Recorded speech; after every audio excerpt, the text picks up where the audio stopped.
నిరసన వ్యక్తం చేస్తున్న సిచ్యువేషన్ అయితే కనిపించింది సార్. ఎందుకంటే యువత వారు వ్యంగ్యాస్త్రాలకు సంధించడం కావచ్చు, ప్లకార్డుల మీద రాసిన స్లోగన్స్ కావచ్చు, ప్రభుత్వాన్ని క్వశ్చన్ చేసే విషయంలో వారు జెన్జీ ఈ ఉద్యమంలో కొంత వినూత్నంగా ముందుకు వచ్చారన్నది కనిపిస్తూ ఉంది. సరే, ఏదైనా కొంత ఆ తర్వాత ఉద్రిక్తత పరిస్థితులకు దారితీశాయి. అది ఎందుకు దారితీసింది అనేది అందరికీ తెలుసు. అక్కడ కొంత పొలిటికల్ పార్టీలు ఎంటర్ కావడం, సంబంధం లేకుండా మాట్లాడటం, ఇవన్నీ. ఆ తర్వాత విద్యార్థులు కాకుండా కూడా కొంతమంది విద్యార్థుల ముసుగులో వచ్చి అనవసర ఉద్రిక్తతలకు దారితీసేలాగా అవన్నీ కొంత వేరే రకంగా వెళ్ళిపోయింది. కానీ ఈ మొత్తంగా జరిగిన నిరసనలు కావచ్చు, వీటన్నిటి విషయాల్లో వినూత్నంగా వ్యంగ్యాస్త్రాలు సంధిస్తూ ప్రభుత్వానికి క్వశ్చన్ చేయడం ఇవన్నీ జరిగాయి. ఏం సార్, ఏం చెప్తారు మీరు? ఏమనిపిస్తోంది? విద్యార్థుల అప్రోచ్, వాళ్ళ ఉద్యమంలో వాళ్ళ అప్రోచ్ అనేది చాలా విలక్షణమైందిగా, అంటే చాలా ప్రత్యేకంగా, అంటే మనం ఊహించని తీరులో చాలా ఎఫెక్టివ్ గా ఉంది. దాన్ని ఒక రకంగా చెప్పాలంటే ఇప్పుడు ఇక్కడ నా ముందు ఉంది, ఇది బిజినెస్ స్టాండర్డ్ వాళ్ళది బ్లూ ప్రింట్ అనే పత్రిక తెస్తున్నారు వాళ్ళు. ఇరాన్ అమెరికా యుద్ధ క్రమంలో కాగ్నిటివ్ వార్ఫేర్ అనేది కూడా ఉంటుంది. అంటే ప్రపంచ ప్రజల మనసులని గెలుచుకోవడం, దానిలో మనం వేయదలుచుకున్న ముద్ర వేయటం. ఆ యుద్ధం గురించినటువంటి ముద్ర రెండు సైడ్లు ట్రై చేస్తాయి. ఇరాన్ కానీ రెండో పక్కన అమెరికా కానీ రెండు సైడ్లు ట్రై చేస్తాయి. ఎట్లా దాన్ని ప్రొజెక్ట్ చేయాలి వార్లో జరుగుతున్న దాన్ని అనేది. అట్లాగే ఇక్కడ జరుగుతుంది కూడా ఒక సంకుల సమరం ప్రభుత్వానికి, పాలక పక్షానికి. సార్, మీ వాయిస్ కంప్లీట్ డిస్టర్బ్. సార్, మీ వాయిస్ క్లారిటీ లేదు సార్, మొత్తం డిస్టర్బ్ అవుతుంది అక్కడ. నాదే? అవును, క్లారిటీ లేదా? అవును సార్. మళ్ళీ చేస్తాను, మళ్ళీ ఇప్పుడు మాట్లాడండి. ఇప్పుడు మాట్లాడండి. వినపడుతుందా? ఇప్పుడు క్లియర్గా ఉంది. ఇప్పుడు మాట్లాడండి సార్.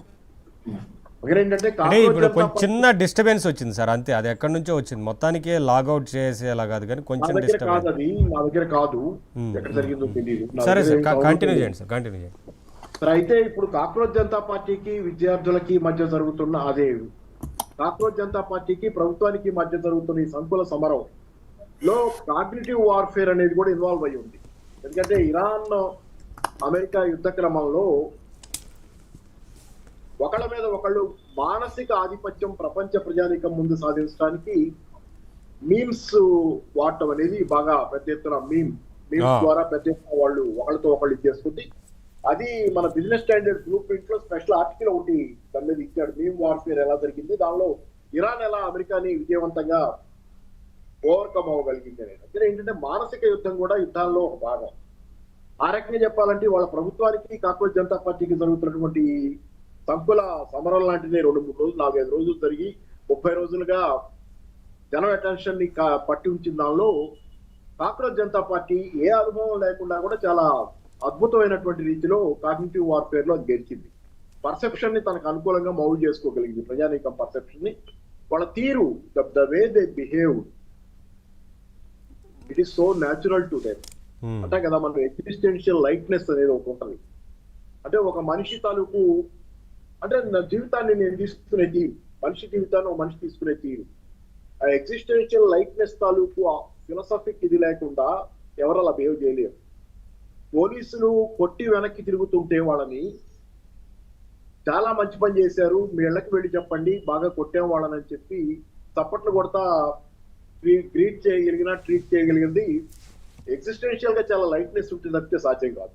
రెండోది, మీరు పోస్టైల్ మాటలతో అగ్రెసివ్ అప్రోచ్ తో చేయలేంది హ్యూమర్ తో చేయొచ్చు. అందుకే కాస్టిక్ హ్యూమర్ అంటారు. కాస్టిక్ హ్యూమర్, కాస్టిక్ అంటే ఎరోజివ్, అది ఎట్లాంటి హార్డ్ సబ్స్టెన్స్ అయినా కరోడ్ చేసేస్తుంది. కాస్టిక్ హ్యూమర్ అని ఇప్పుడు వీళ్ళ మొత్తం అప్రోచ్ లో ఒక హ్యూమర్ ఉంది, ఎగ్జిస్టెన్షియల్ లైట్నెస్ తో పాటు ఒక హ్యూమర్ ఉంది.